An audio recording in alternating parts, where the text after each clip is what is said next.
In this next video, I'm going to show you how to apply mango paint antique beeswax to a cute little table just like this.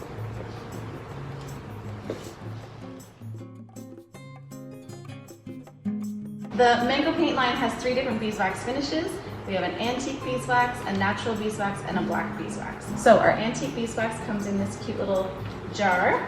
It's called an antique beeswax because it has a really beautiful, highly pigmented beeswax finish, which will impart sort of an antique look to your finish. So this looks weathered, but it's still, the color's fairly bright. So I'm gonna put this antique color on, which will darken the color, and I'm also gonna leave it built up in all my recessed areas here to create sort of that really antique look. With our natural beeswax, you can generally get away with applying it with a t-shirt rag.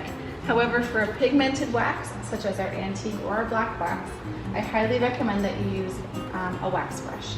Any wax brush of your choice will work, but you want a nice big natural bristle brush. The big round brushes are really nice because you can get the wax all over really quickly. So the wax is super soft, so I'm gonna get a bit of wax on my brush here.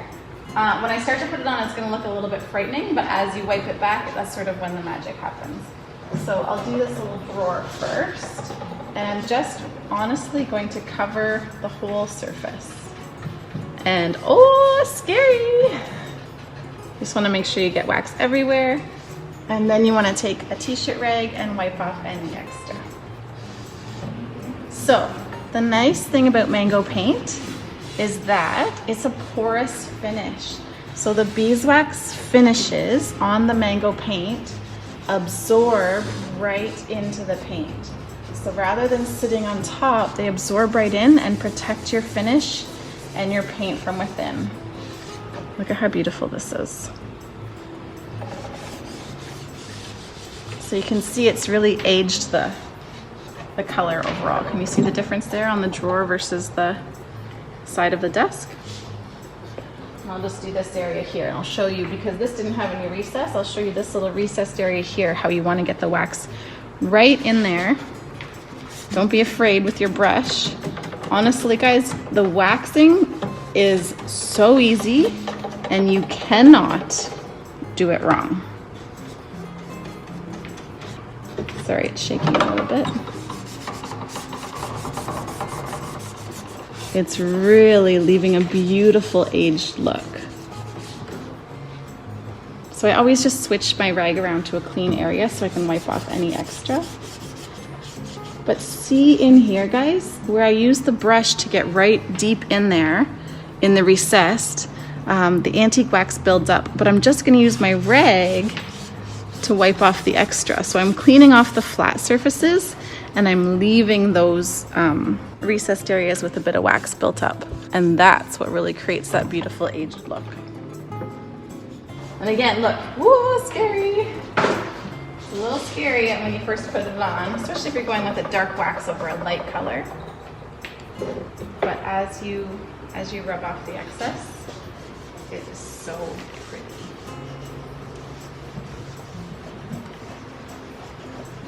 The beeswax is really, really easy to do. It's really hard to get it wrong.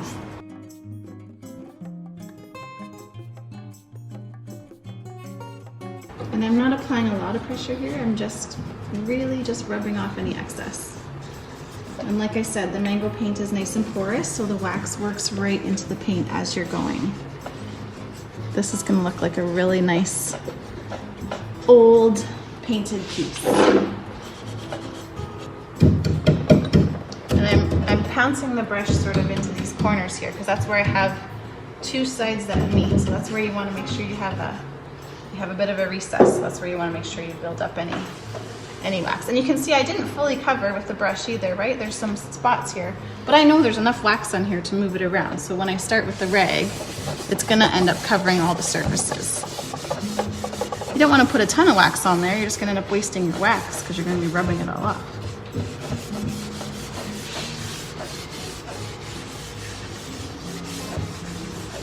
I'm gonna use the brush again for this area because there's lots of angles.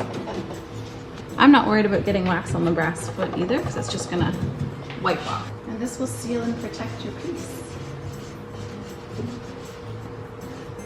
Not to mention, it looks beautiful and feels super soft.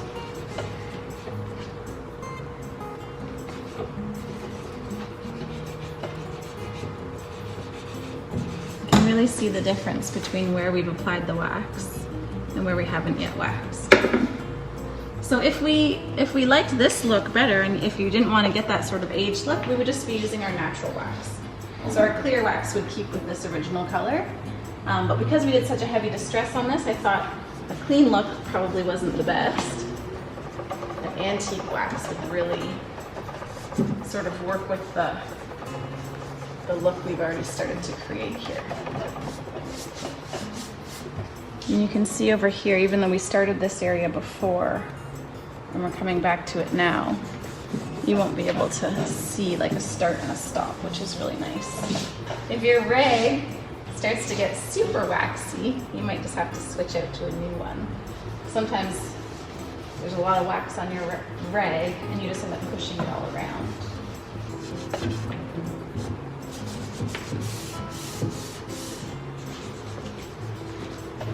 So again, this wax comes in black or antique.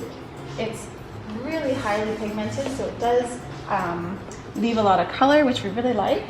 And it's an all-natural beeswax, so it's a really nice product to work with. So when you're done applying your antique wax, I always like to take another clean rag, especially if you're going with a pigmented wax, and just give it a little once over. So this will just make sure if there's any areas you missed, it's going to get that extra wax off for you. There you go, she's done. I love how the antique wax really adds that final patinaed edge to your piece.